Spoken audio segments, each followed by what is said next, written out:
Akhiru da'wana alhamdulillahi rabbil alamin. Hadratil muhtaramin, para alim ulama, para guru, para asatid, para jamaah Masjid At-Taisir, DKM At-Taisir, relawan dan semua yang hadir, bapak maupun ibu rahimakumullah, ikhwan dan akhwat yang menyimak melalui kajian live streaming Facebook Bubur Subuh atau yang mendengarkan melalui radio streaming Bubur Subuh on stream di mana saja berada. Mudah-mudahan Allah Subhanahu wa taala anugerahkan kita kesehatan zahiran wa batinan setelah Allah anugerahkan nikmat iman dan Islam. Amin Allahumma amin.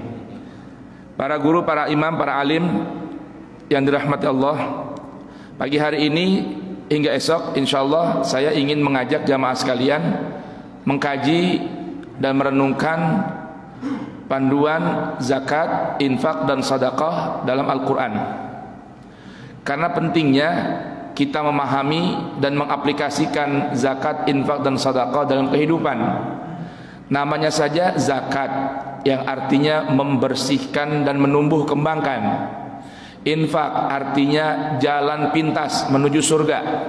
Sedekah artinya bukti kejujuran iman kita kepada Allah Subhanahu wa taala.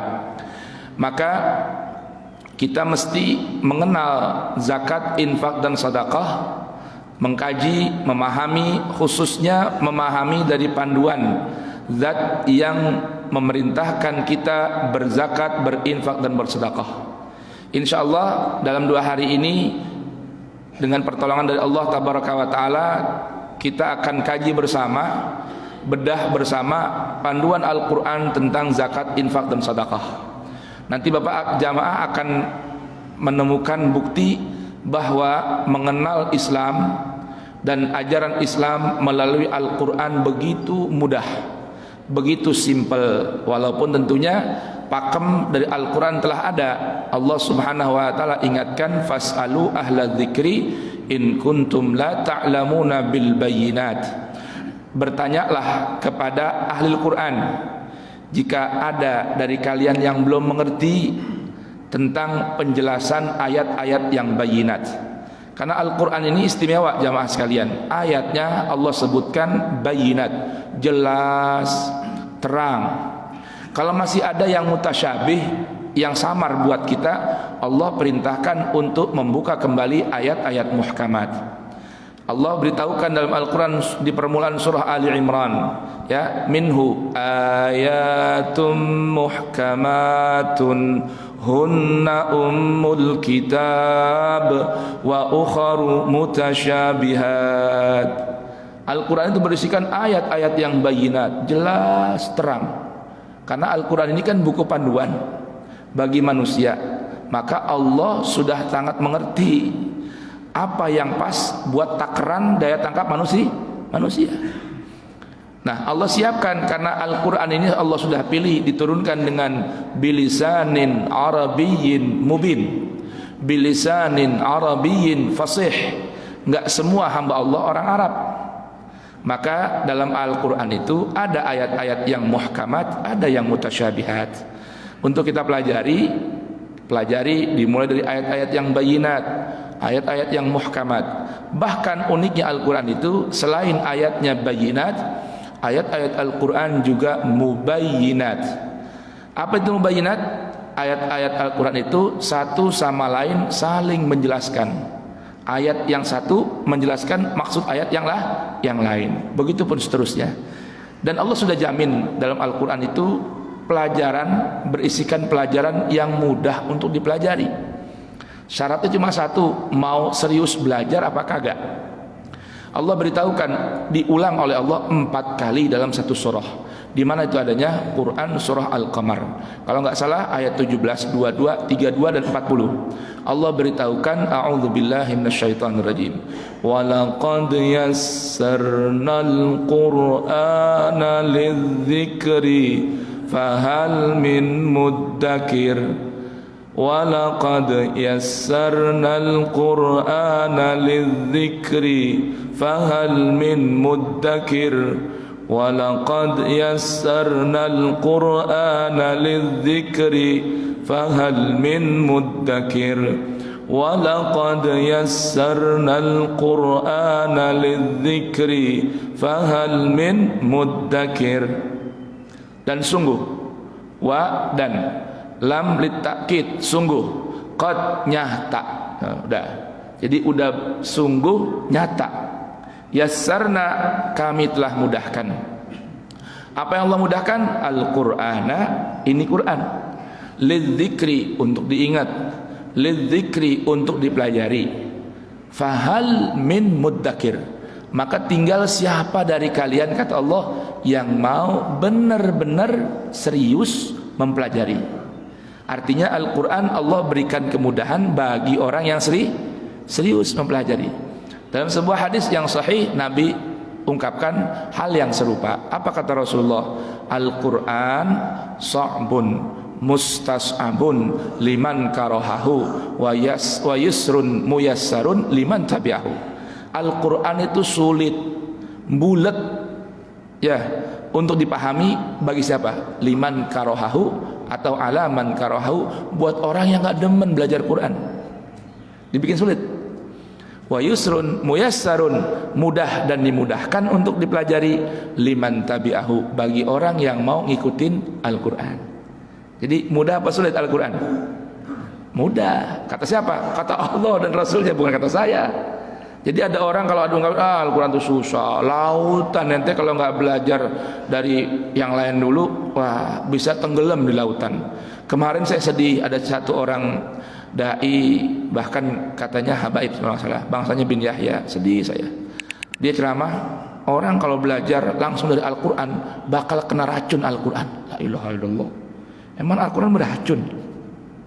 Al-Quran Allah beritahukan nama-namanya, hudan, petunjuk, pembimbing, nur, cahaya, mizan, timbangan, muhaimin, scanner, telak ukur, ya. Kemudian nama lain dari Al-Quran, syifaun, penyembuh. Bagaimana penyembuh dibilang racun? Kalau obat masih bisa beracun, ada efek samping. Kalau penyembuh yang ada racunnya, bahkan ngilangin racun. Kok ada seorang dai kondang, katanya habaib ini, ya, lalu kok mengatakan orang kalau belajar Islam langsung dari Al-Quran bakal kena racun Al-Quran? Dari mana dasarnya? Inna lillahi wa inna ilaihi raji'un. Nah, bagaimana ini? Nah, ini Al-Quran Allah yang bilang, bukan ulama, bukan imam. Ini Allah yang bilang dan Rasulnya. Al-Quran itu mudah dan Allah sudah mudahkan. Tapi bagi siapa? Bagi orang yang serius mau belajar Quran, belajar bacanya, belajar mahaminnya, belajar ngamalinnya. Bahkan dalam sebuah hadis Nabi katakan, afdalu ibadati ummati qiraatul Quran. Ibadah umatku yang paling utama baca dan hidup bersama Quran. Arti qiraah itu kan baca dan menghimpun. Qur'u, ya, arti qur'u itu apa? Menghimpun. Quran artinya berteman setia. Nah, sebaik-baik ibadah berteman setia bersama Quran. Dan Quran satu-satunya kitab yang nanti mulai sejak kita masuk liang kubur seorang diri. Masuk liang kubur seorang diri. Enggak ada teman, enggak ada keluarga, enggak ada bini, enggak ada anak, enggak ada tetangga, ya, yang nemenin kita. Enggak ada yang mau, dibayar juga ada yang mau. Paling mau juga di atas kuburan, bukan dalam kuburan. Ada nggak yang mau nemenin dalam kuburan? Ada nggak? Bayar? Nanti Pung, kalau saya meninggal saya bayar sehari 1 juta, mau nggak nemenin kubur? Paling di atas kubur doang. Itu juga paling 40 hari. Sekarang malah udah bukan di atas kuburan, di rumah. Ya kan ya? Dulu kita baca kubur di mana? Kan di kuburan, bacain kubur. Sekarang kagak, di rumah aja. Udah takut di kuburan. Coba, padahal berlima lagi, ya kan? Apalagi dalam kubur, nggak ada yang mau nemenin. Nah, Al-Quran ini, kata Nabi, yang bakal jadi teman setia sejak kita masuk liang kubur sampai nganterin ke dalam surga, sampai ke tempat yang paling tinggi di atas surga. Quran. Tapi buat siapa itu? Buat orang yang dulu di dunia bersabar mau berteman sama Quran. Nabi sabdakan, Al-Quran alfu alfi harfin wa sab'un wa ishruna alfin man qara'ahu sabiran muhtasiban lillah. Kata Nabi, Al-Quran itu hurufnya ada 1.027.000. Siapa orang yang baca seluruh huruf Al-Quran dalam keadaan sabar, udah hatam, ulang lagi, belum ngerti, ngaji lagi, belum paham, gali lagi, dan hanya mengharap ridha Allah Subhanahu wa taala, Allah udah sediakan dari setiap hurufnya, ya, dari setiap hurufnya ganjaran pahala yang berlipat ganda. Dari setiap hurufnya, bukan setiap hatamnya, setiap hurufnya. Subhanallah. Nah, sekarang nih saya ingin ajak jamaah sekalian, nanti saya bikin gambaran bagannya buat buktiin mengenal zakat, infak, sedekah. Dalam Al-Quran itu udah detail semua, rapih semua, nggak ada yang keliwat. Kenapa? Zakat, infak, sedekah urusan harta dan urusan hubungan sosial. Allah yang pengen ikut ngatur, biar nggak pada ribut, karena punya tujuan. Di antara hikmahnya zakat, infak, sedekah, tathbitan min anfusihim, biar hatinya mantep, imannya kuat, kagak goyang-goyang, nggak berubah-ubah. Ya, kemudian apa lagi? Likaila dulatan baina agniya minkum, baina agniya, agar harta nggak hanya berputar di monopoli, di kapitalis sama orang-orang kaya, agar ada pemerataan, hati bersih, jiwa bersih, enak kira-kira itu. Tuh, itu semua tujuannya. Ada lagi yang Allah atur karena hubungannya sama harta nih. Yaitu apa? Yaitu urusan waris. Itu Al-Qur'an udah bahas sedetail-detailnya, nggak ada yang keliwat. Ibarat kata nggak pakai buku fikih juga bisa. Karena ayat tentang masalah waris ini urusan harta. Setiap orang punya kepentingan. Biar kagak ribut, yang menciptakan manusia, yang beriin harta, dia yang ngatur. Jangan kita yang ngatur. Kalau kita yang ngatur, ribut mulu ntar. Sehingga di akhir ayat surah An-Nisa, ketika Allah menutup dengan wa yastaftunaka fil kalalah, qulillah yuftikum fil kalalah. Terakhir Allah bilang tilka hududullah. Ini batasan-batasan udah dibikin sama Allah. Jangan sampai dilanggar. Siapa yang melanggar, kata Allah, yudkhilhu naron, Allah masukin neraka. No Allah. Gara-gara harta orang masuk neraka, khalidan fiha, selama-lamanya tinggal di situ. Kita coba, emang enak begitu? Kan kagak enak, gara-gara harta. Itu semua diatur sama Allah Ta'ala dalam Al-Quran. Detail. Urusan ibadah Allah nggak bikin susah. Urusan sama manusia Allah bikin teliti, biar orang nggak pada ribut. Nikah, cerai, Allah udah bikin semua aturannya rapi. Nikah digampang-gampangin, cerai disulit-sulitin. Tuh, kalau Allah bilang tuh begitu tuh. Nanti kalau kapan-kapan ngaji bab nikah, bab talak, begitu. Kalau di manusia, nikah disusah-susahin, cerai digampang-gampangin, betul nggak? Ya kan? Mau nikah ada babaknya lah, emaknya ntar dulu neng, kita mau ngumpulin duit dulu, mau pesta dulu, mau begini dulu, bagaimana? Susah amat mau nikah, apalagi mau nambah, susah bener dah. Paham gak jemaah? Ya kan ya? Ada ibu masih, oh ada ibu di atas ya. Tapi urusan cerai digampang-gampangin. Begini jatuh cerai, begitu jatuh cerai. Dalam Al-Quran setelah saya pelajari tentang ayat talak, rupanya Allah bikin sulit-sulit urusan talak. Kenapa? Allah senang bikin orang bersatu, enggak senang bikin orang berpisah. Tuh, itu ajaran Allah itu. Jangan antar sama muslim, antar muslim non muslim, suami istri aja Allah udah bikin satu, nggak mau bikin bubar dan pisah. Nah, kalau manusia kagak lain, nikah disulit-sulitin, cerai digampang-gampangin. Tuh, ya, baik. Ayo sekarang saya ingin baca dulu. Jamaah yang punya HP, yang punya Quran silahkan dengerin, lihat terjemahnya. Nanti saya ingin cuplik. Saya ambil dari Quran mana? Surah Al-Baqarah ayat 267. Dalam urusan zakat, infak dan sedekah, penjelasan Al-Quran yang paling detail, satu paket itu ada di Al-Baqarah. Ya, ayat 261 hingga ayat 274. Ayat 261 hingga ayat 274. Habis itu nyambung urusan riba. Habis itu nyambung urusan utang. Habis itu rapi dah. Ya, fansurna 'alal qaumil kafirin. Tutup dengan apa? Urusan ketauhidan. Amanar rasulu bima unzila ilaihi mir rabbi wal mu'minun sampai habis. Ini mulai ayat 261 itu muamalah urusan zakat, infak, sedekah. Kemudian setelah rapi urusan itu, urusan riba. Habis urusan riba, urusan utang. Ayatnya paling panjang, 1 lembar tuh, 1 halaman urusan utang. Habis itu urusan ketauhidan ditutup dengan fansurna 'alal qaumil kafirin rabbana la tu'akhidna in nasina aw akhtana rabbana wa la tahmil 'alaina isran kama hamaltahu 'alal ladzina min qablina rabbana wa la tuhammilna ma la taqata lana bih wa'fu 'anna waghfir lana warhamna anta maulana fansurna 'alal qaumil kafirin. Nah, Al-Baqarah, walaupun nanti penjelasan ada dari Al-Baqarah, dari At-Taubah, Al-Anfal dan lain-lain sebagainya.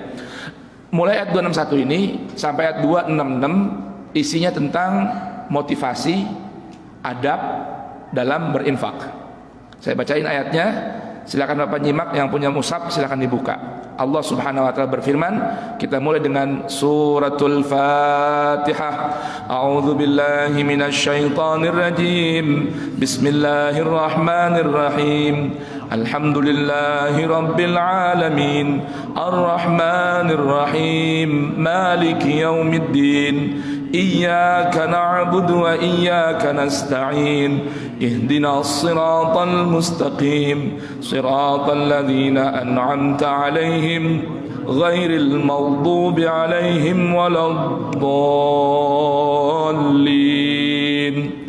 Rabbighfirli wa liwalidayya wa lil mu'minina amin. Kata Habib Abdullah bin Al-Haddad, biasain sebelum baca amin disempilin doa yang paling disuka oleh Allah Ta'ala untuk kita baca setelah kita baca Fatihah. Rabbighfirli wa liwalidayya wa lil mu'minina amin. Ini amalannya Al-Habib Abdullah bin Al-Haddad Shahibur Ratib, ya. Baik, Allah berfirman, A'udzu billahi as-sami'il 'alim minasy syaithanir rajim. Mathalul ladzina yunfiquna amwalahum fi sabilillahi kamathali habbatin ambatat sab'a sanabila fi kulli sumbulatin mi'atu habbah. Wallahu yudha'ifu liman yasha'u wallahu wasi'un alim.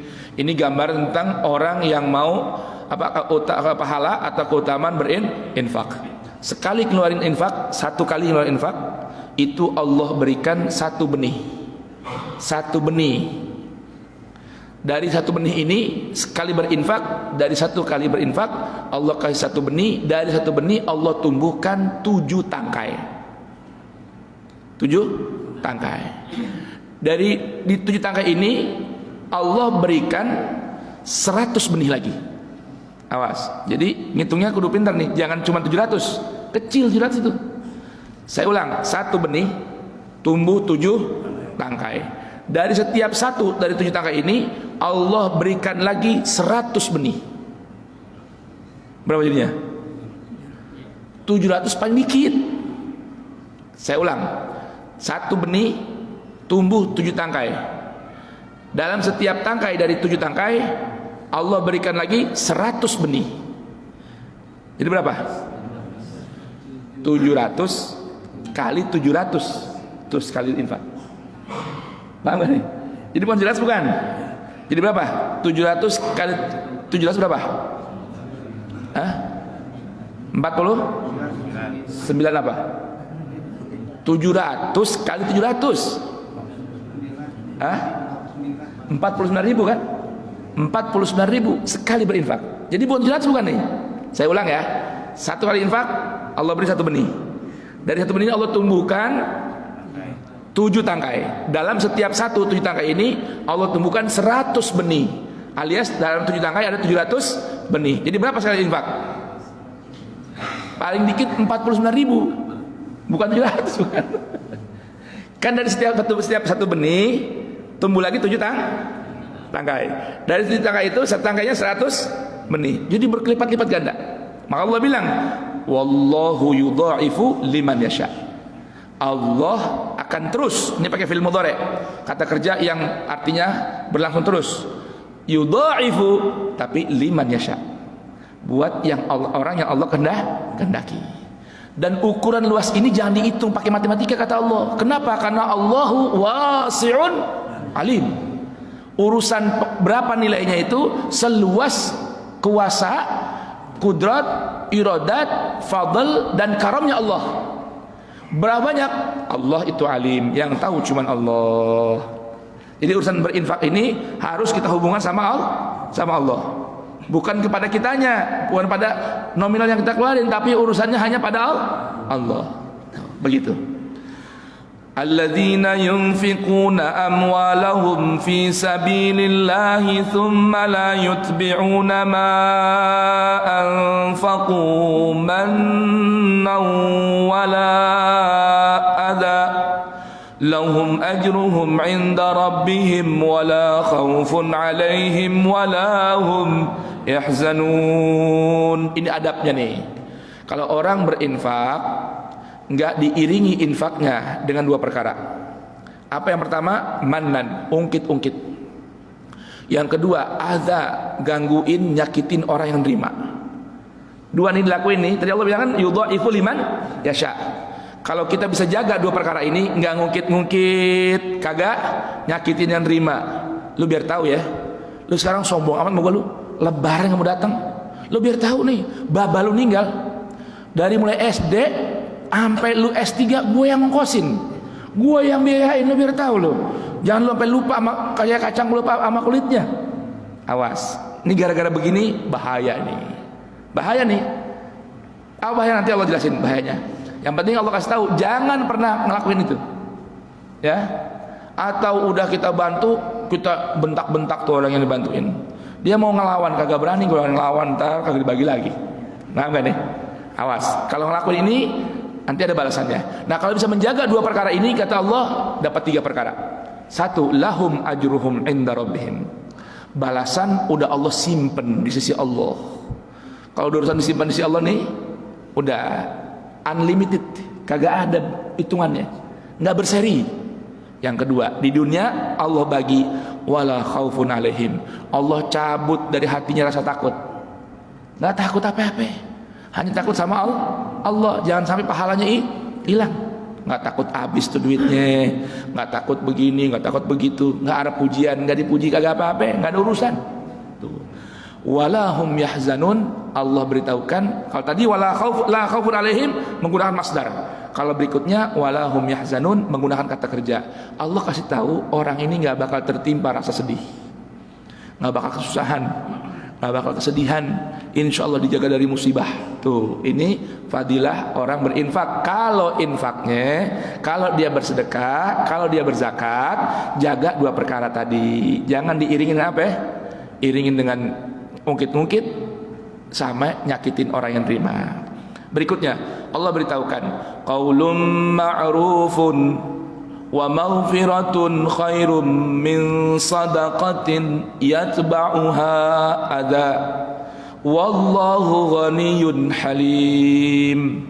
Allah kasih tahu nih, kalau kita daripada kita berinfak rajin tapi nggak bisa jaga mulut, nggak bisa jaga hati, ngungkit-ngungkit nyakitin orang, mending kata Allah qaulun ma'ruf, ucapin aja omongan yang bagus-bagus. Wa maghfirah, maafin, ampunin. Karena biasanya orang kalau udah dibagi sesuatu, ya kan, mudah lupa jasa sama orang. Jadi kalau dia lupa, walaupun kita yang biayain, kita yang nyantunin, kita yang donaturin, ya udah, ampunin aja, tutupin. Jangan cita-cita si fulan, ya Allah lagi susah gua yang ngurusin, ya sekarang udah seneng lupa sama gua, dah mendingan diem, dah kalau gitu, dah ya usah dah diungkap-ungkapin, hilang semua pahalanya. Daripada apa? Khairun min sadaqatin yatba'uha adza. Lebih baik daripada sedekah berbagi tapi nyakitin orang. Wallahu ghaniyyun halim. Biar tahu ya, Allah nggak butuh sama sedekah ente. Allah nggak butuh sama infak kita, nggak. Allah itu maha kaya, halim, dan ingat Allah itu maha santun. Apa sih santun itu? Orang yang mampu menahan diri dari marah di saat dia berhak marah. Itu namanya halim. Nah, orang ini pesan dari Al-Quran ini Allah kasih tahu, kalau orang senang berinfak, bersedekah, jaga mulut, jaga hatinya, Allah akan berikan dua sifat Allah, dua nama Allah buat dia. Allah berikan dia jadi orang kaya. Yang kedua, Allah jadikan dia orang yang santun. Apa sih orang kaya? Kudu punya mobil 5, petakan bererot 30, bini 4, anak banyak. Bukan. Kaya itu hatinya kaya. Apa sih kaya? Enggak butuh pujian. Apa sih kaya? Enggak butuh minta-minta sama orang, enggak butuh pencitraan, enggak butuh sanjungan. Karena kalau udah butuh begituan, nilainya kecil. Nilainya kecil. Kalau orang kaya enggak ada nilai, semua ringan, mau apa aja gampang. Tuh. Itu namanya sifat kaya yang Allah mau kasih. Nah, kemudian Allah ingatkan lagi nih, sampai saking pentingnya nih masalah jangan sampai ungkit-ungkit, jangan sampai apa? Nyakitin orang yang nerima. Allah bilang, ya ayyuhalladzina amanu la tubtilu sadaqatikum bil manni wal adha. Ini ayat yang dimulai dengan ya ayyuhalladzina amanu dalam Al-Quran terulang 89 kali. Udah tahu semua belum kira-kira nih? Hayya, rambut kita udah putih, ya, umur udah tua, dari kecil lahir dalam keadaan emak bapak muslim, orang beriman, masih juga kita belum tahu 89 kali panggilan iman. Ini ayat dalam Al-Quran yang minimal nih, dari ayat ahkam yang sebanyak 500 ayat dalam Al-Quran, dari 6.600 ayat itu 500 ayat itu tentang hukum-hukum Islam. Nah, minimal orang beriman, mau itu santri, ustadz, kiai, orang biasa, tukang pasar, orang apa, jualan, orang kerja macam-macam, harus kenal tuh 89 panggilan iman. Karena itu adalah batu uji membuktikan keimanan kita. Terulang 89 kali. Isinya cuman satu di antara dua atau gabungan antara dua. Apa itu? Perintah atau larangan, atau sekaligus gabungan perintah dan larangan. Nah, mudah-mudahan habis lebaran nih di ayat Taisir bisa ada kajian nih khusus mempelajari ya ayyuhalladzina amanu. Saya bikin videonya belum rapi. Jadi nanti kalau minimal di sini nggak ada pengajiannya, nanti bisa lihat di mana, di Facebook Bubur Subuh saya habis lebaran, atau di radio Bubur Subuh. Jamaah sekarang yang punya HP Android jangan lupa nih buka Play Store, ketik Bubur Subuh, bubur spasi subuh. Itu ada radio Android. Radio 24 jam isinya pengajian doang. Cuman nggak ada dangdutan, sayangnya. Dangdutan nggak ada, ngaji doang. Kalau nggak ceramah, pengajian, baca Quran. Ceramah, pengajian, baca Quran. Ntar kajian fikih, tafsir, hadis dan seputarnya. 24 jam gratis itu. Tinggal buka HP-nya yang Android ya. Yang iPhone belum siap, iPhone. Apple belum siap. Itu mahal soalnya. HP orang kaya. Ya, ini Android nih. HP buat kelas saya yang murah-murah, ya. Buka Play Store, ketik bubur spasi subuh. Subuhnya SHUBUH, sehubuh. Install dah tuh radionya, nyala dah. Tuh, ya, nyala radionya dah. Ya kan? Kalau bisa kasih komentar sama bintang kasih dah, biar ratingnya naik, kan begitu ya. Nah, tapi jangan lupa, yang penting ada kuota. Kalau nggak ada kuota nggak bisa nyala. Gitu ya. Baik, itu ada 89 kali. Mudah-mudahan insyaallah taala Ustaz Harwardi atau Ustaz Ipung kita bisa kaji di sini nih di Taisir. Ngaji tentang ya ayyuhalladzina amanu. Isinya apa aja tuh? Ya ayyuhalladzina amanu, termasuk nih masalah puasa, masalah ini nih. La tubtilu shadaqatikum bil manni wal adha. Kata Allah, jangan ilangin sedekah kalian. Kata batal itu hilang dari dasarnya. Bukan cuma pahala doang hilang, modal-modalnya habis, angus. Itu artinya la tubtilu, jangan angusin sedekah kalian dengan al-manni wal adha. Ungkit-ungkit ame nyakitin. Bukan hilang pahala doang. Jadi sedekah 100.000, pahalanya berapa tadi? 700.000 dikali 700.000 dikali 700.000 ya. Jumlah sekian, 100.000. Itu yang hilang bukan pahala itu doang tadi. Sampai modal-modalnya hilang, angus semua. Tuh, bahaya nggak tuh kira-kira? Udah jatuh ketiban tangga. Ya kan, kalau pahala hilang doang, modal masih ada, nggak apa-apa dah. Ini sama modal-modalnya habis, angus semua. Gara-gara ungkit-ungkit, gara-gara nyakitin orang yang nerima. Na'udzubillah. Kalladzi yunfiqu malahu ria'an nas wa la yu'minu billahi wal yaumil akhir. Allah samain orang yang infak, sedekah, zakat tapi ngungkit nyakitin orang yang rimeh, itu Allah samain dengan dua orang. Yang pertama orang yang infak riya, sama orang yang nggak beriman pada Allah dan hari akhir, disamain sama Allah. Na'udzubillah. Ini bahaya bener ini. Orang yang riya sama orang nggak beriman sama Allah dan hari akhir. Kenapa? Dia cuma percaya sama sekarang doang. Padahal pujian mah ntar juga habis. Saya mau tanya, kita harap pujian orang. Ada nggak orang muji kita sehari 24 jam, seminggu, sebulan, setahun, sepanjang hidup? Ada nggak kira-kira? Ada nggak? Lah kagak ada. Paling seminggu dah dipuji-puji, betul nggak? Sebulan dah paling lama. Atau kalau lagi menjabat doang dah 5 tahun.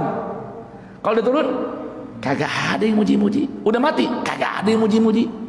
Tuh bahayanya orang harapin pujian. Itu sama aja orang yang nggak beriman pada hari akhir. Karena ciri orang beriman obsesinya cuma hari akhir. Dunia yang Allah berikan tadi, la khaufun alaihim walahum yahzanun, cuma bonus.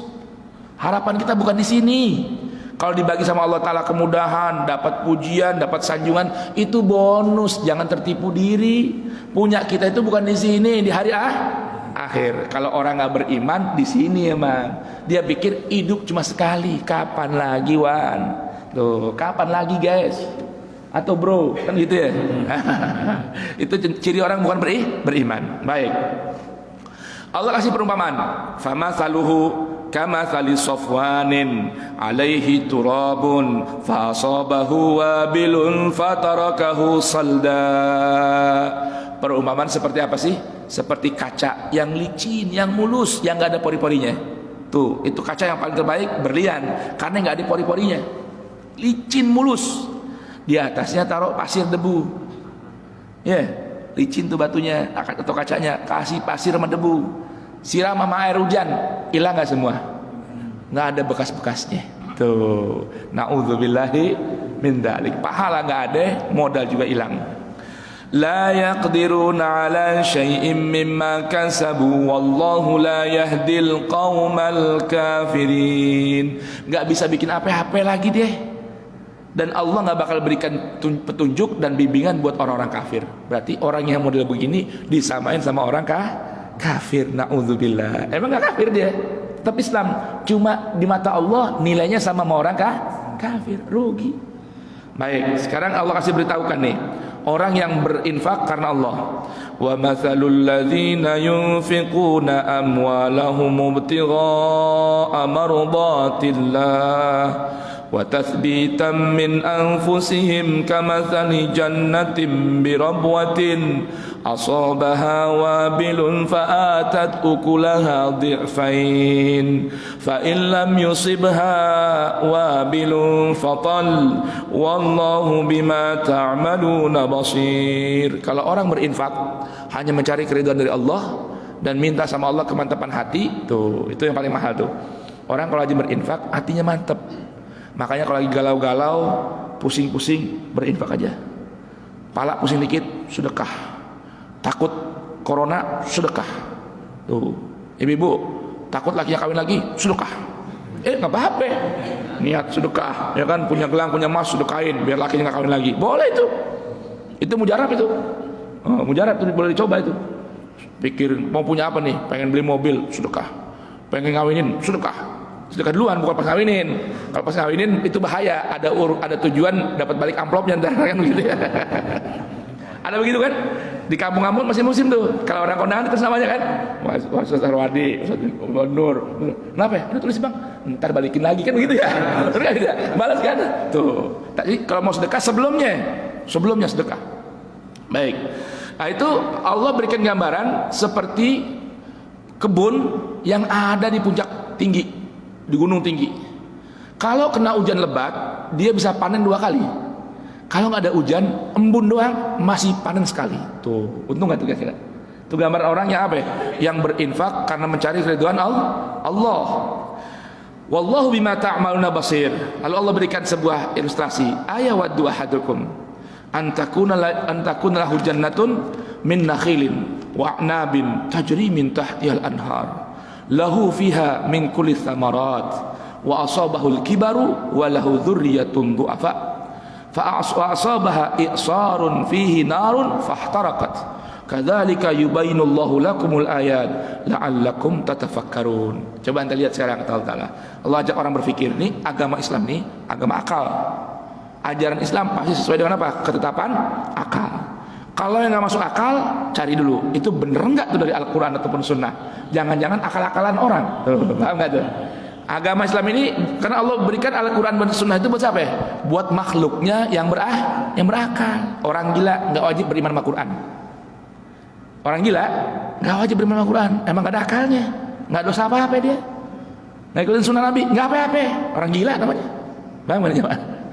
Al-Quran ajaran untuk orang yang berakal. Baik.